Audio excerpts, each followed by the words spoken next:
Hey guys, what's up? And welcome to Taking Over the Photo Pit, hosted by yours truly, Boston Schultz, where I interview badass concert photographers. And today I'm so excited because I am talking to someone outside of the United States, which is always very, very special to me because I love hearing about different countries and how their music industry is.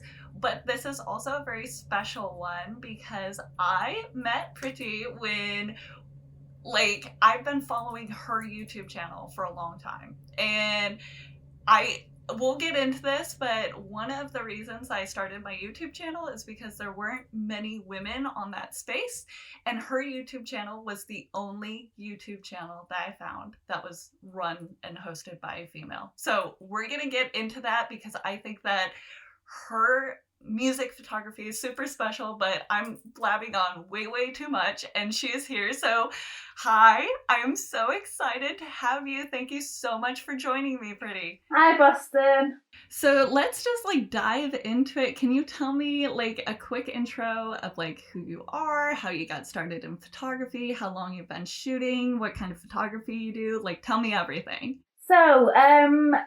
I am based in Manchester in the UK. So, for those of you who may be familiar with Manchester or Oasis, we have very close ties to Oasis. We have a great music scene over here. Um, I have been shooting for, gosh, over 8 years, something like that. It's been quite a while now. Um, and I gradually kind of went into it. It wasn't something that I went to, I didn't study it at school, at college, or anything like that. So what happened was I went to college, and I was at the time studying IT. So I was based in tech, but a different field. Um, After college, I went to university, did that whole thing, and then realised actually I don't want to be a web developer. What do I do? So I graduated, and then I worked at Apple for a while. Now, during that time, it was in the space of like 18 months, something like that. I was working with a lot of creatives, as you can imagine. And a fellow colleague of mine had just recently bought a camera. And at the time, I didn't think anything of it. I mean, I loved, point and shoot cameras. And I used to go to concerts a lot, but I didn't ever think, oh, wait a minute, this could be something to get into. But following on from that, I went backpacking. So I left Apple, and I thought, right, I want to go backpacking because it's been a bucket list thing. So it's now or never. And at that time, I upgraded from a point and shoot camera to a digital SLR, and I took that with me on my trip. And during that time, I was working in Outback Australia for 6 months. And when I wasn't working, so I was doing night shifts there. And then during the day, obviously, be sleeping, catching up on sleep. But in between the two things, I'd just pick up my camera and just start shooting and practicing. Again, I didn't think anything of it at the time. But when I came back, so fast forward, a year, I travelled quite a lot around Asia and headed back. I thought, God, I don't know what I'm doing. Like, I have no idea what, I need a job, but I don't really know what's next. At that time, it reminds me of now, actually. I came back into a recession, a very deep recession in the UK. So timing was really off, and it took me the best part of a year to find a part-time job back in retail. And I thought, right, like, I can either try this photography thing, and see how I go, because it's my only option really, and I love it, so why not? And then I had I wasn't close knit in the music community back then in Manchester, but I had a few friends that I'd met at Apple that were heavily into music. And his name's Sam, actually. He got in contact asking if I'd be interested in doing like a portrait session for him for like his EP release. And I thought, yeah, why not? So we did, and it just kind of spiraled from there, to be honest with you. Accidentally fell into it. So leading on from that, I started shooting weddings because, of course, at the time I didn't know much about the business element of things when it came to photography. So I shot some weddings, and then I started to be approached, by bands and artists for more sort of portrait sessions. And then it's kind of spiraled from there, really. Um, and here we are. I love it.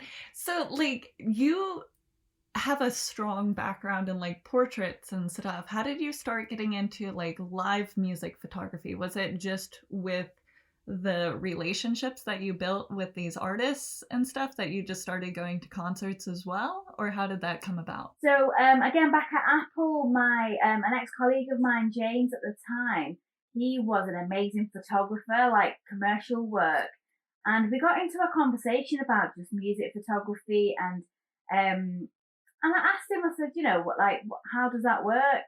Because I wouldn't know where to start with it really. And he told me the process of obviously applying for press passes and how to approach the venues, just the different avenues that I could try. And again, I didn't think anything of it at the time, but I thought I really love music. I go to concerts anyway, so let's see what happens. Yeah. So then I started to apply for press passes just at the smaller venues because they're just easier to get into. And then as I started doing more of that, I started to make contacts within the industry, sort of in Manchester. And Manchester's quite like it's a big place, but it's a small place at the same time. And then through word of mouth and my website, I started to get more bookings and just inquiries through for specifically for live photography. And then I kind of niched Yeah. down to live work and portrait sessions. So it's like an accident, really, that I fell into it. That's so funny. I know that like a lot of people when they get started in the music industry, they say something very similar. That's like, I love going to concerts. I've been going to concerts, so I might as well like take pictures. At least that was like my take too when I got into it. So it's funny to like hear you say that and say that you just kind of like fell into it because your work is incredible and I love seeing your images and stuff. I think that seriously, it's incredible. So to have hear you just say like, "Oh yeah, I fell into it." It's like, "Oh my goodness." I get that a lot, like when people ask, I'm like, yeah, it kind of just happened accidentally, really. And I don't think it's one of those things that you maybe think. I mean, I think now it's changed because of social media, Yeah. and I think people are more sharing, sharing their stories on how they got started, like what we're doing here.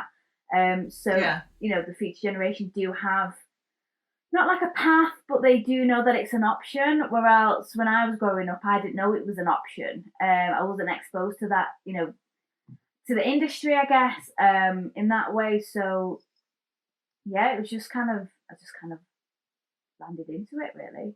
So switching gears a little bit, I wanted to talk about your YouTube. So this is kind of how I came across your work originally. And like I said kind of in the intro is when I wanted to start my YouTube channel, I felt like there wasn't a voice for women in the industry. I felt like there weren't a lot of people like telling their journeys and how to get started in the music industry that like I could relate to in any way. And when I was doing my research like into what was on YouTube, I came across your YouTube channel and like just I think I've watched every video on your channel. But I wanted to talk a little bit about how you got started on YouTube. Like why did you want to make a channel? Like what was really driving you to like put yourself out there on YouTube? So it's probably along the lines of what you were thinking in terms of um, the when I first started out, there wasn't very many females in the photo pit for one. It was very much, male dominated. And when I was trying to kind of connect with just industry peers, I wasn't really getting anywhere with it. And so I thought, why not just set up my own YouTube channel where I can just share my experiences and hopefully it will Yeah. turn into a platform where, people can sort of learn from. At the time, I was getting a lot of emails just asking me, questions about how to get into music photography, things like that. And I thought, if I just create these videos and put them on YouTube, I can redirect them to my channel, and hopefully there'll be a bit of a community feel for us. Yeah. Because I really struggled to connect with sort of, photographers in the industry when I first started out. Um, so I think I was doing it more for myself and to kind of pay it forward really to people that were starting in the industry that maybe don't have the support to kind of progress into it. Yeah, I totally get that because that was one of the reasons I wanted to start the podcast too, is just offer a platform where people can talk about like getting started in the music industry and like tips and advice and just like kind of all of the stuff, because it's definitely different in each city and each country, but like I've heard over and over again that it's so hard to get started and like people don't really know what to Yeah, do, how to start out. So it's really great to see other photographers, putting themselves out there and helping to give back and teach like kind of the next generation of people, I guess, or exactly. Yeah, anyone you're right. that wants to get started. Yeah, definitely. I agree with you on that entirely. I think it's a lot more open now. Where else I feel like in the past, maybe for one reason or another, photographers maybe felt a little bit not afraid, but a bit more sort of I don't know what the right term is. Just kind of not being as open with processes or the support. Um, Yeah. I reached out to a lot of photographers when I first started out, and pretty much got nil response. And the response that I did get from one photographer is the person that I kind of thought, yeah, there are still good people in the industry. It just Yeah. takes a while to get to them. In a similar way, you also offer like teaching and photography like resources on your website. Was that something that like you wanted to start doing for kind of the same reason? You just saw a demand for people coming to you asking those questions? Exactly that. So I've been quite lucky enough to kind of work in different, I guess, different branches of photography. So I started out as a photographer, but then I was approached to do some photography sessions for a company over here in Manchester. And at first, I was a bit like, I don't know about this. But then when I did them, I really enjoyed it. And then I thought, actually, yeah, this is really great because why not, similar to the YouTube platform, why not share my experiences in a different sort of format? And so then I thought, you know, why not offer classes if people are interested in, being a part of that, then they have the option to do so. Yeah. And it's paying it forward, to people, whether they want to have a business at the end of it or whether it's for, just their own personal sort of hobby. So be it. Nice. Yeah.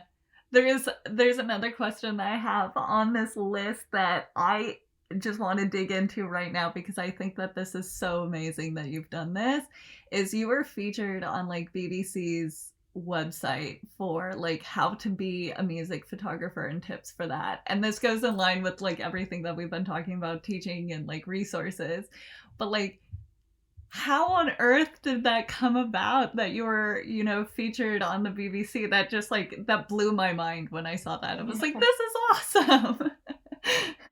With that, so they actually reached out last year. It was around about April, May time. So I actually had a baby last March. So Oh, congrats. thank you. So during that time, I mean, after 8 weeks, I got back to it because I was going, God, you go stir crazy with a newborn. So I was like, yeah, let's get back to work. And then I remember just getting an email, and when you do like a double take and you think, oh, wait a minute, is this email real?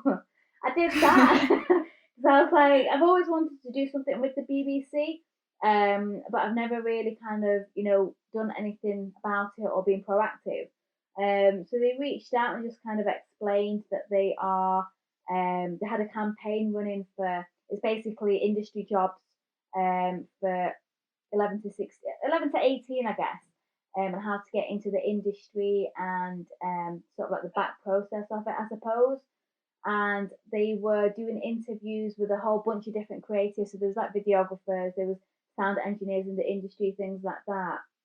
through festival season last year, and would I be a part of it? And obviously, I was like, yeah, of course I would be.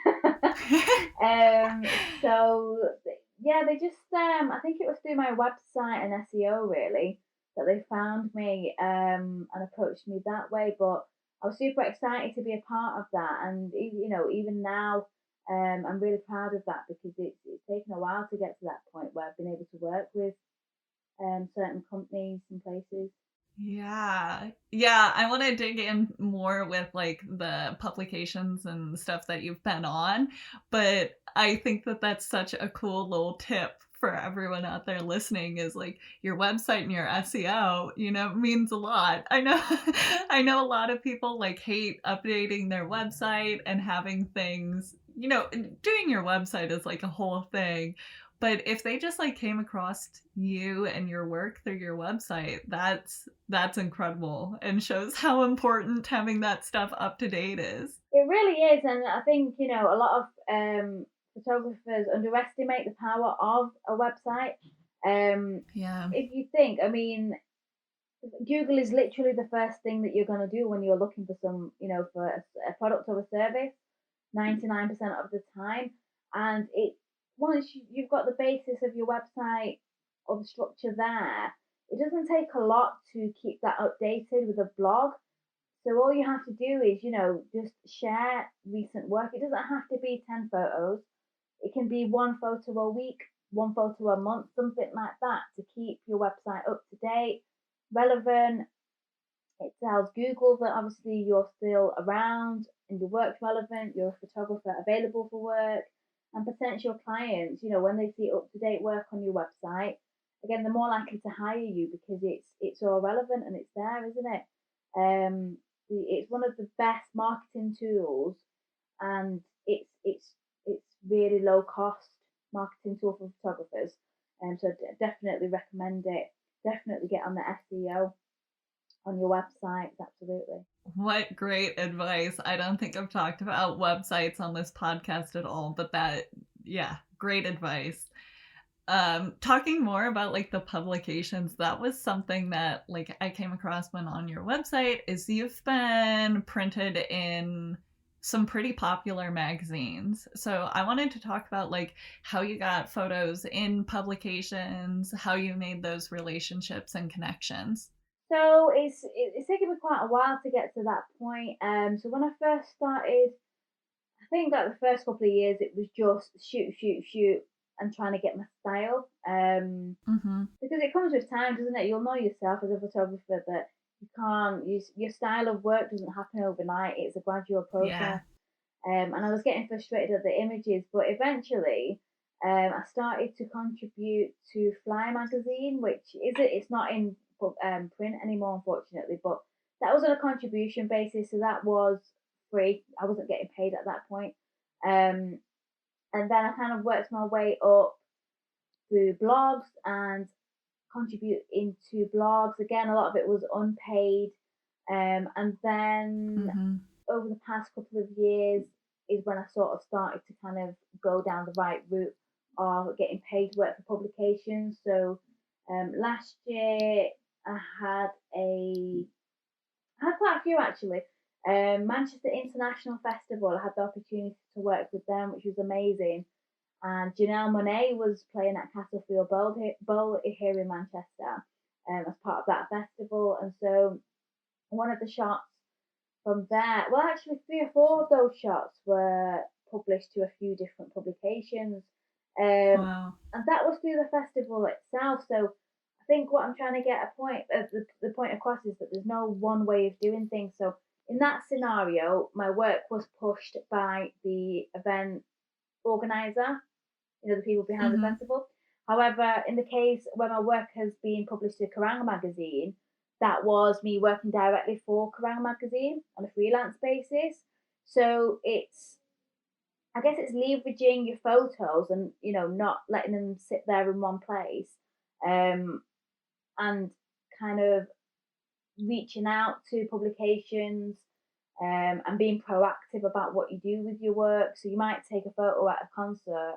Don't just leave it on your hard drive. Put it on your put it on your website, put it on Instagram, put it on Twitter. These are all free marketing tools to get your work out there. And in time, you'll be able to kind of, shoot for the publications, hopefully.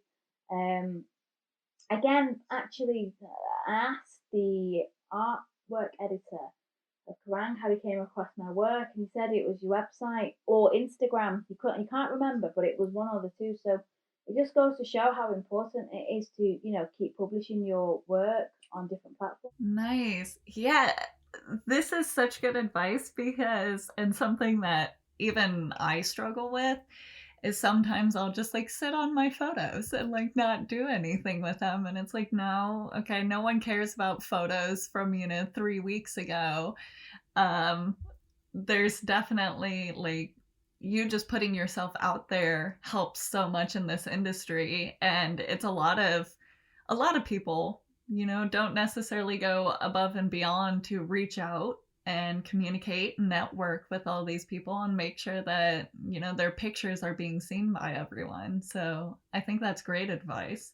It's true, and the other thing is that in the case that you do want to shoot for publications, um, don't be afraid to reach out with a portfolio in a Hmm. different manner. So if you think of how many emails a person might get, especially at these top magazines, you need to kind of differentiate yourself a little bit, and that doesn't mean that they'll one reply and two that they'll be interested in working with you.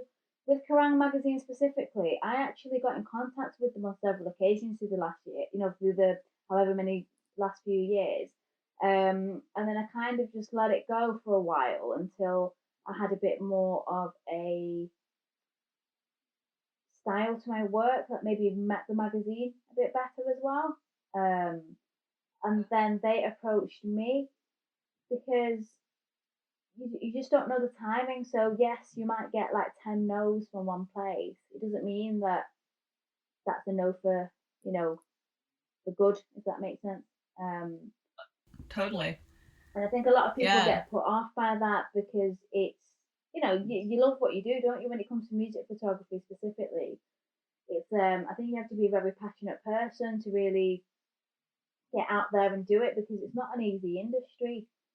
And so sometimes you might feel rejected, but does it matter in the long term? The grand scheme of things, it doesn't really, does it? If you're able to get to your goal that you've got in mind. Yeah, definitely. And I mean, I think in a lot of industries, um, you kind of got to get used to people saying no and used to people like straight up ignoring you. I can't even count how many emails I've sent out to publications, artists, whatever, that just have gone completely unanswered. And it's like these people are busy. If they don't have any use for what I'm offering them, they're obviously going to ignore me. Like there's sometimes just like silence is also a no, but you also have to get used to hearing no and um, like being ignored pretty much and then keep working. Like, don't let that, I guess, unmotivate you because there's someone out there that's searching for what you offer. It is a hard industry and you have to get used to hearing people say no. Totally agree with you on that. I think it's I wouldn't say it's harder now. It is hard because there's so many photographers, but at the same time, That's true. it's it's where you look at how can you start to build a relationship with your contacts. So in the case that you're emailing someone, how can you make that a bit different? Maybe email's not the right way of doing it. Maybe printing like a hardback portfolio book and sending that to an office to an editor or something like that. Something that's going to actually make them look twice at your work. To try and set yourself apart a little bit. I think that goes. I think that gets you, a little bit further, just being a bit different in your approach.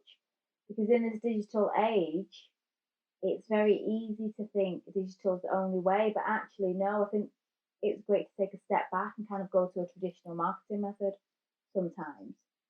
So it gets you noticed. Nice. Great advice. One thing I wanted to mention from your website that really stood out to me is that you have like a page or a note on your website that talks about unsigned artists and that you offer like special rates for them and like want to collaborate with them. And this was really unique to me because it's something that I do, but I don't have it on my website. So, like, I reach out to local artists here in Los Angeles and offer special rates to them because I know that they're struggling. There's so many bands and stuff out here, and I just try and help them kind of put their work forward. Um, but like your website kind of blew me away in this fact that like you actively like talk about this, that you want to help unsigned artists and work with them. And I really wanted to hear your take on like why you put this up on your website, like why you wanted to offer this. um yeah, just I wanted to hear more about it because I've never heard of someone else that was openly like, yeah, I'd like to work with unsigned artists, and I know that they don't have necessarily a lot of money to offer. So with the unsigned artist sort of section of the website, it's one, it's marketing because it's, you know, it's niching down on the people that you want to work with. So for me, especially when I was first starting out, that was literally my sort of main clientele because I hadn't worked for any publications or anything like that. So who was going to pay me? So I was like, okay, unsigned artists, sure, they might not have a huge budget, but 9 times out of 10, they will have a budget. Um, True. and then what happened was, as I started to work with bands, um, I really, obviously, I was learning as I was going, and my style was getting, you know, finding its path or whatever. And then to this day, I still have it on my website because what I've noticed is when you go to, say, for example, you work with a band that's been in the industry for like 5 years, their Mm-hmm. attitude is very different to someone that's just starting out because the guys that are starting out and are unsigned, it's almost like they have this bit of magic about them still because they've not been they've not had to deal with the crap of the music industry yet. It's not just another photo shoot to them, it's maybe their first photo shoot or the second photo shoot. Everything's still so new to them, it's a different type of energy. And that's not to say that, you know, the guys that have been in the industry for 5, 6 years that are signed and have been in Kerrang magazine don't appreciate you the same. It's just that the energy is different because this is like their 1,000th photo shoot and they've got into the. Do you know what I mean? It's that element of it. And I really wanted to kind of just give back to, you know, the guys that really were my first sort of clientele.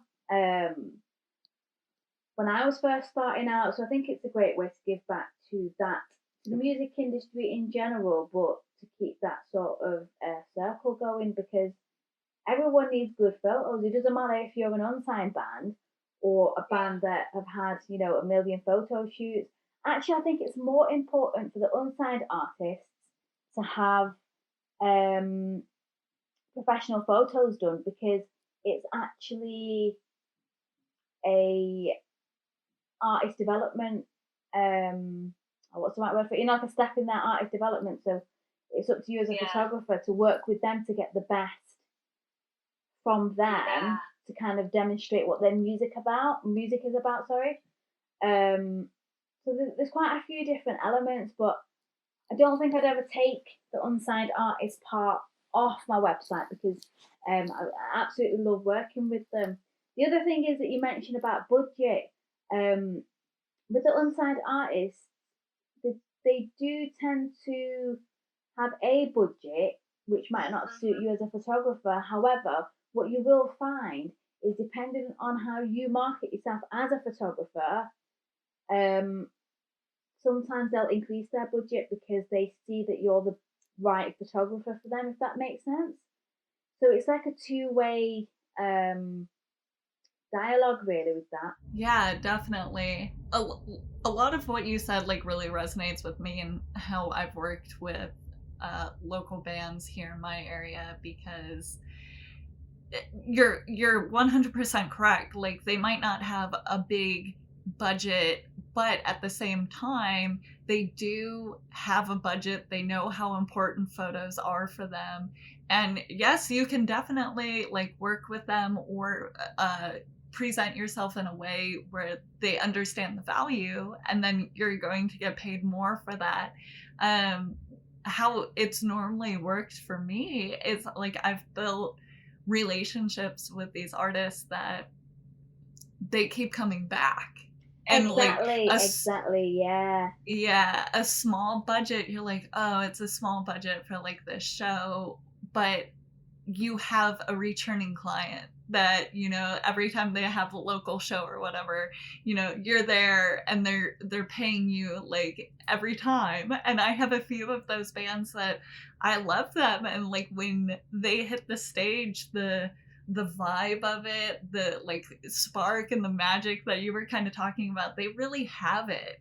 And it's so nice to kind of be able to photograph these bands that are, putting their 100%, into every single show. Not saying that, like, signed artists and everything aren't putting that much effort into shows. There's just like something unique about local Exactly. bands. That, but also you can kind of, you like you say, with the ongoing relationship and returning clients, it's it's amazing to see a band play to a room, with 10 people in it, and then 2 years down the line, they are selling out a 2,000, 3,000 cap venue.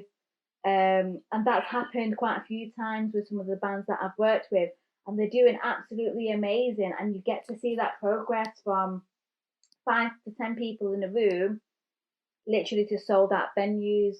And there's something quite special about that. Whether you get to work with them long term is another thing, because I don't know if it's something that you've experienced, but clients will go elsewhere sometimes because maybe your style of work doesn't suit them any longer, things like Mm-hmm. that. And so it's still amazing to kind of have had that relationship with them to a certain Exactly. point. And I think it's really special to kind of be able to work with people at that point. Okay, so this is a new question that I wanted to start asking because it came up in a previous podcast episode, and I thought it was such a unique way of thinking about like what our career goals are, and like what people want to do with the music industry and photography. So I wanted to ask you, like, what does success look like to you when it comes to your music photography career? Honestly, like this is gonna sound really, like, I don't know, but when I first started out, like I was definitely one of these people that have got like posters and stuff, like tear outs on Metal Hammer magazine and Kerrang magazine, things like that. And so for me, my long term goal absolutely was shoot for Kerrang. And then this happened like probably like 18 months, 2 years ago. And honestly, since then I've been like, okay, so what's next? Um, Obviously I want to be jumping on tours at some point. Um, but I want it to be the right tour as well. I don't want it to be a wrong match, if that makes sense. So I'd love, I'd rather be patient and work with the right client than be a rushed sort of job. But also there's still a few public. I mean, Kerrang at the moment is it's not live at the minute because of everything that's happened with COVID. They've had to press pause on the magazine, which is absolutely devastating, really. But hopefully that'll resume at some point. But there's still a few publications. Like I'd love to see my work in Rolling Stone. I'd love to see my work in Metal Hammer magazine. And concert wise, I mean, I don't think I could ever get bored of it. So I think because I'm genuinely passionate about it, and I've been doing it for so long that it's just a part of you, isn't it? I'm sure you can relate to that. And for me, I think success is just being able to enjoy it and keep going to these shows, keep doing the portrait sessions. I'd love to work sort of, a bit more with portrait sessions and more sort of mainstream bands as well. You know, people, the guys that have kind of gone on to do more in terms of touring and things like that. Um, Yeah. and education, definitely. I'd love to do like, like talks, even like podcasts, things like that can really help other people move forward in the industry, or get started. And there's a lot of digital Yeah. things that I want to do. So um, the online courses that I offer. I've got a bunch of things. Sometimes I just don't have enough time in the day. I'll be honest with you. I just think success is just being able to do what you love to do. Yeah, I love that. And honestly, I love hearing that, your success for a while was to be in Kerrang and you did that. Like that's awesome. That's incredible to like have a goal when you first start out and then you're like, "Oh, so I did that. Now what?" Exactly. This is it. And it is even now. I'm like, now what? Especially like with this whole COVID thing. It's really been a great opportunity to step back and kind of reassess, what's next type Yeah. of thing. And maybe focus on other areas of the business, on my freelance work. But there's still things that I want to do with it, really. Yeah. There's always going to be like something else, but I think that what you touched on is like to be happy and to be excited about going to these shows and like still doing the thing that you love. I think that that's super important to just keep going. Like people get burned out otherwise, and I think that this whole like quarantine COVID situation is helping people realize that like you can take a step back and think about what you want to do and like make sure that you're really happy doing the things that you are doing. So I think that's a great note to point out. Definitely, and I've had similar conversations, with friends and things where they've been like, "Oh, it's been great sort of reflection, on what's important." But like you say, the burnout, especially with music photography, it's real because like last year, for example, so I had my son in March, and 8 weeks later, I was like, right, I want to get back to it. And we were going into festival season, and I didn't do sort of the ones out of Manchester because I was breastfeeding babe, so it was sort of like timing and things. But certainly the ones that I did in Manchester and even the concerts, it was very much full on. So we'll go in the evening, to the concerts, and then the editing, in terms of turnaround time with clients, it's pretty much the photos need to be there next day, early morning. So I wasn't getting home till past midnight, and then I'd have to edit those. I'd be up till about 2 in the morning, something like that, sending those off, and then the baby would be awake 3 or 4 in the morning for feeding. So it was very much, it's trying to do that balancing act too. But there's a lot with music photography that people think, oh wait a minute, it's really easy, but it's not. It's hard work, and you know it's undervalued, I think, to a certain extent as well. But you do really have to be passionate about it. Absolutely. Yeah. I mean, festival season and like doing photos late at night to get that turnaround, that's rough on everyone. And honestly, I cannot imagine having to like come back to feed a baby and take care of another child while I'm like editing photos. I honestly I don't think I could do it, but that's just me. It's hard work, but like you say, it's the passion that drives you. I think with photography, and that's why it's Yeah. important to be happy in what you're doing. Definitely. Love hearing that. Okay, so I wanted to switch gears for a second because one thing that we didn't really talk about yet is your travel photography. And I know you touched on like traveling a little bit in kind of like your intro, but I got lost like looking through your Etsy because your travel photos on Etsy are incredible. And I was just like scrolling through each page, being like, wow, that's a great photo. Wow, that's a great photo.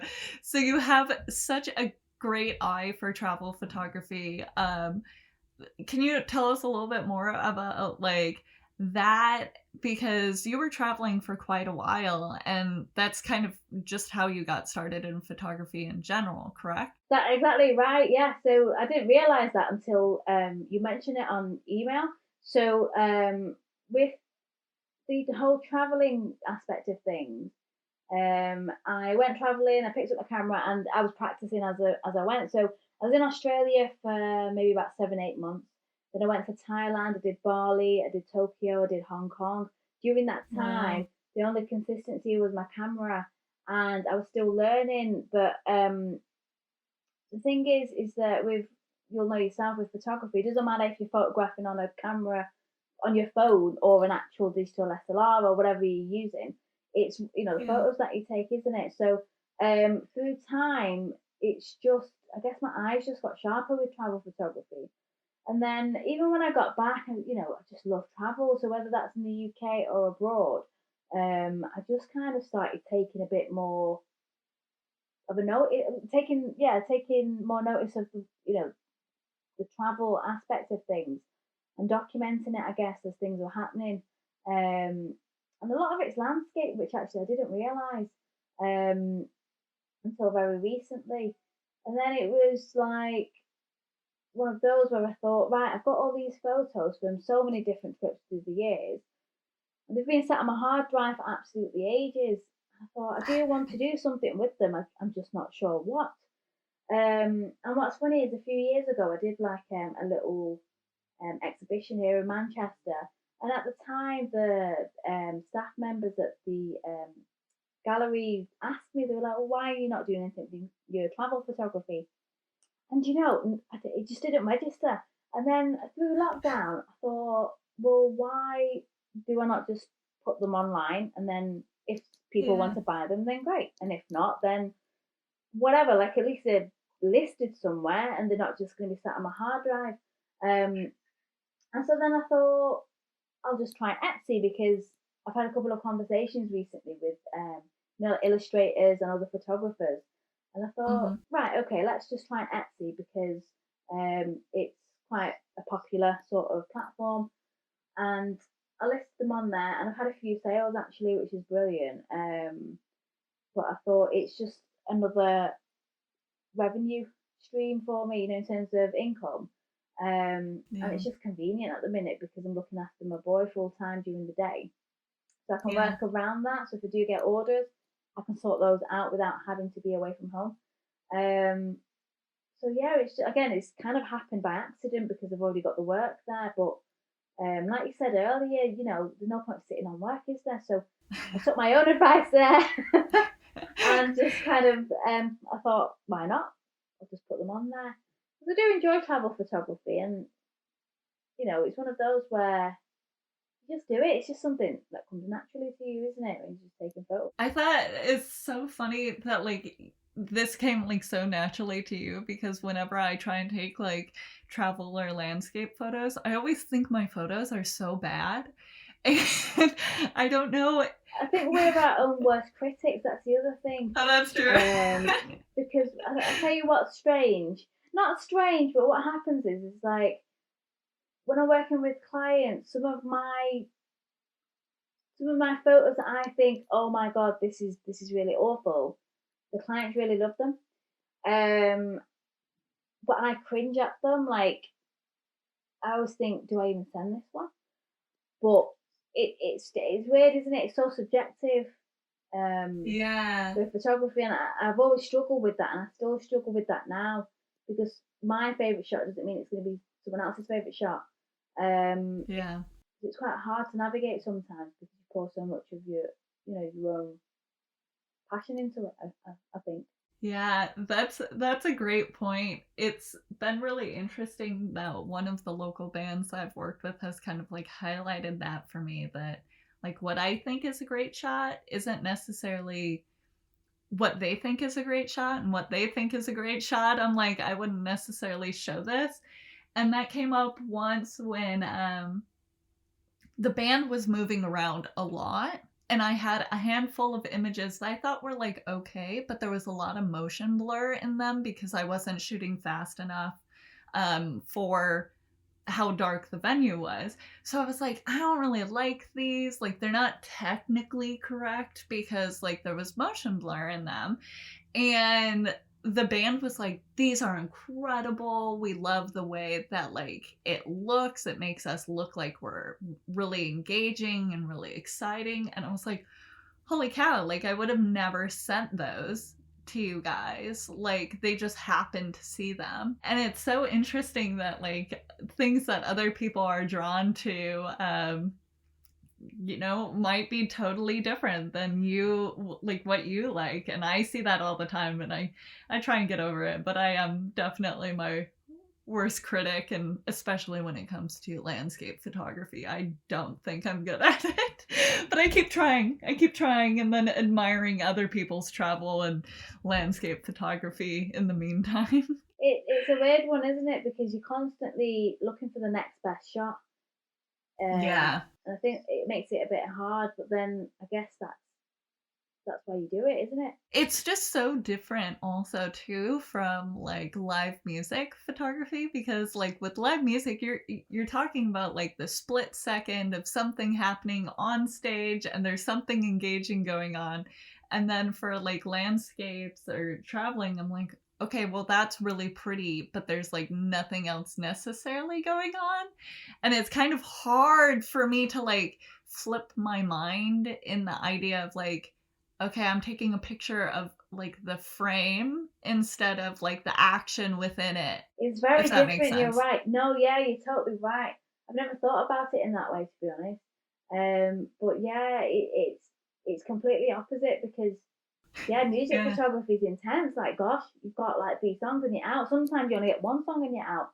Um, but Yeah. but with landscape, it's more.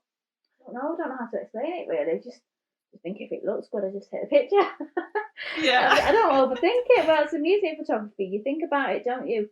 Like of course you think about the composition and whatnot of like landscapes, but Yeah. yeah, there's no pressure, is there? It's just sort of like snap and go, I guess. Yeah.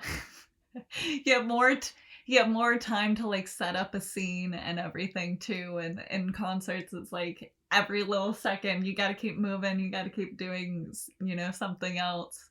It's really cool that you're able to do both. It's pretty decent, but in when I went to Iceland a few years ago, I was lucky enough to experience the Northern Lights, and that was very much like being at a concert because Really? yeah, absolutely, because the timing of it, the Northern Lights come and go, so they could come for a split second and then be gone, or maybe like 3 seconds. It's very much like a concert, yeah, definitely. And Wow. that was really hard to photograph because it was freezing cold for one. It was God knows what time it was, and I couldn't even feel my fingers. And we were on the outside of Reykjavik, like an hour away, something like that. Oh no. And I had to set the camera up on the floor in the weirdest of angles. I think that's probably the most challenging sort of travel photography I've done, because it was God that yeah, it was hard. Wow, I had no idea. I've never seen the Northern Lights, but I I don't know. I thought that they were like stationary. I don't know why I had No, that in my oh mind. gosh, no, it's like waves. It's like they just change and the tones change. It's amazing. Very, very magical. It's bonkers. But yeah, if you do get to experience them at some point, definitely take your camera. Well, I guess I'm gonna have to go see the Northern Lights now. Gosh, yeah, I know, yeah. I love it.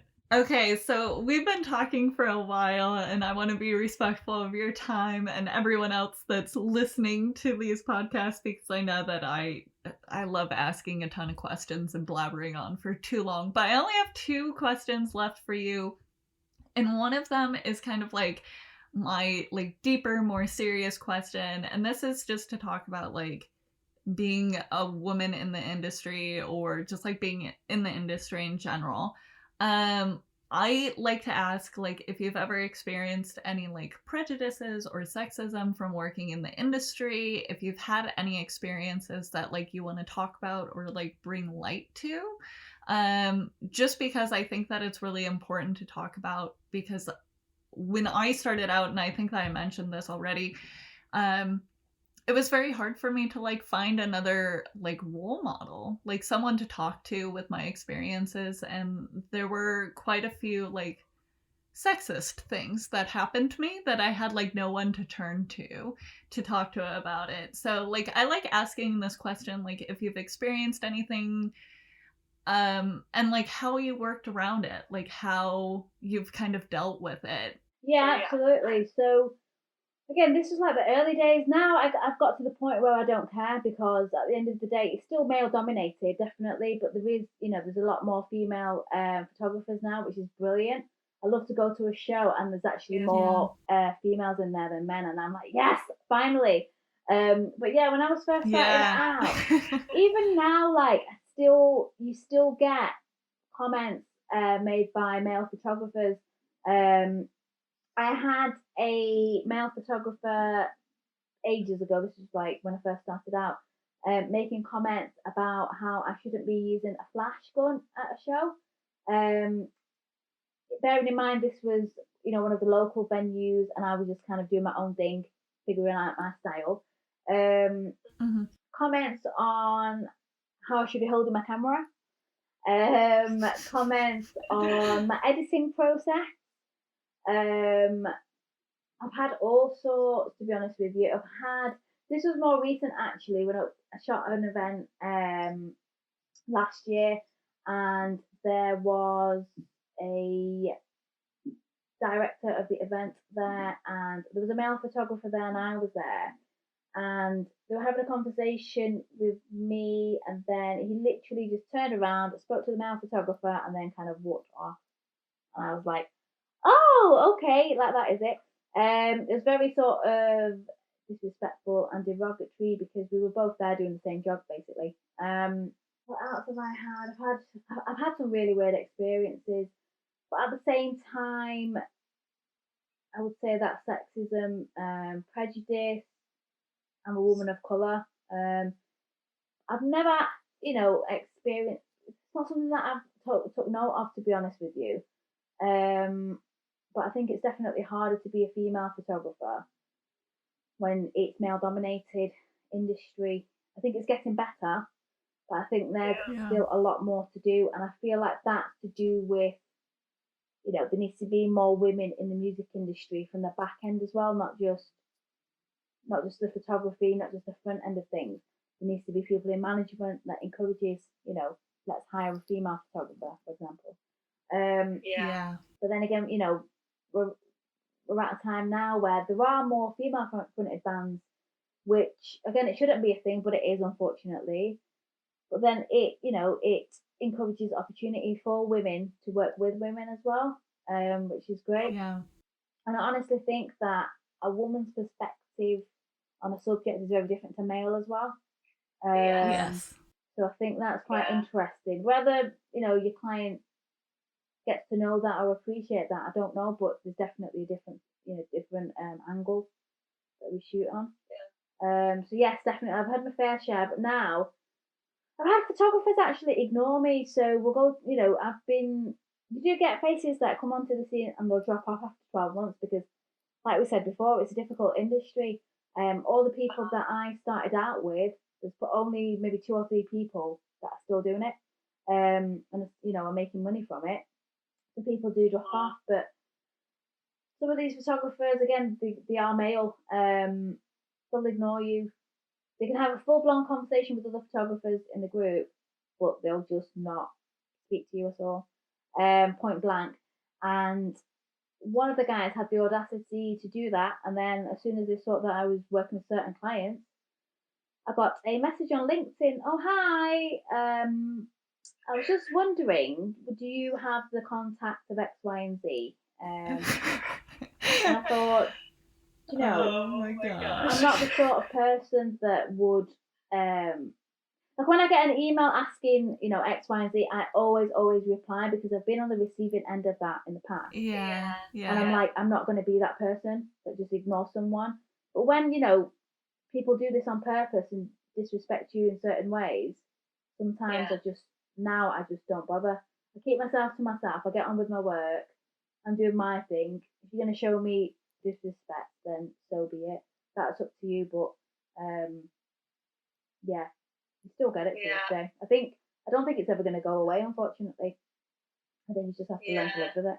The idea of just like standing up for yourself and like doing your own thing is, I think, incredibly important to remember. It's like, in any industry there's going to be assholes. Just like to Exactly. be, Yeah, you're totally right just to on. be blunt.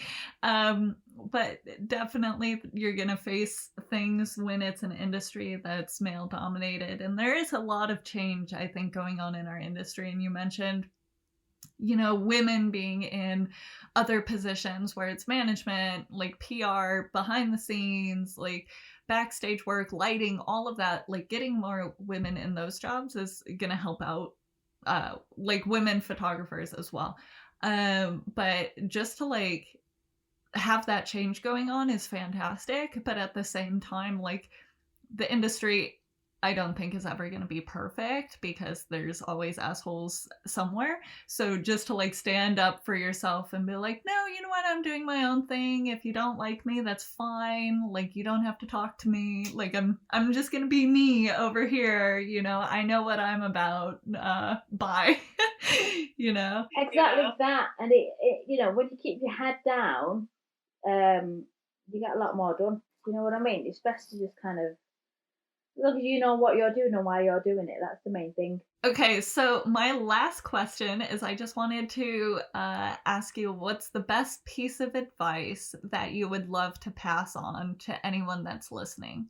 I always come back to this one thing where I used to work with someone at Apple, and they said to me once, I can't remember what happened, but he turned around and he said, the only person that's stopping you from progressing is yourself. And that's something that's really stuck with me ever since I left that job, because I think it's so relevant with our industry for one, but also just everyday things. Um, the same way that you sort of think, okay, I've got this goal, but um, you know, I've had like 10 rejection emails, I've just heard nothing. You can either sit there and dwell on it and then that's it, end off, or you can carry on, do what you're doing, think of the long term goal, pace yourself, and gradually get there, because you're the only person that's stopping yourself. Um, and do you know what I mean? You'll get there if you've got the passion for it and you actually believe in yourself. And the other thing I would say is just don't be a dick to people, because the network is very small. It's you think Yeah. that you think the industry is big. It is, but actually it's not, because your key contacts are just there. And now with social media too, it's so easy to connect with these people. It's easier than it's been like ever before. And I think being kind, just being genuine, just be yourself, gets you further than you think. You might think that having an ego is a positive. You might think that treating people with disrespect in the industry is great, but it's not. The long term game. It's really not worth it. Yeah, I love that. That's all great advice. And the don't be a dick thing comes up pretty often, which is so funny. Like, I think that we've all dealt with just Too many of them. awful people. Yeah, yeah. And we just like don't want to deal with it. Yeah, I think it's hard to find genuine people sometimes in the industry as well, because Yeah. they get wrapped up in like the job title and things. And hopefully from this whole COVID thing, where people are literally lost it, unfortunately, obviously, have lost their jobs, they've lost clients, things like that. You've got to question: am I a decent person? What a very strong note for us to end on, but that's all the questions that I have. Priti, thank you so much. I loved talking to you. I think that your portfolio and your work speaks for yourself, and like honestly having someone else who, like, I've looked up to your stuff. Like you've been trying to do the things that to me are like my goals. Like I want to give back to my community. I want to, you know, be a place that like talks about education and supports other people, and like you've been doing that with, you know, your own like teaching, giving back to people on your YouTube channel. You know, we talked about local bands and everything. So it's just been an honor for me to talk to you. So thank you so much for joining me. I really appreciate it. It's been great fun. It's great to connect. Since we met on YouTube too. So thanks so much for this. It's been great. Yeah, I love it. So before we sign off, can you give a quick shout out for where people can find your work and follow you on social media? Oh God, okay. So you can find me on www.pshikotra.com, which is PSHIKOTRA.com. And it's the same handle, Priti Photo, on Instagram. Wonderful. Everyone who is listening, thank you so much if you've listened this far, because I know that the things that you've talked about, Priti, are so important. So I think that it's great for everyone that's listening.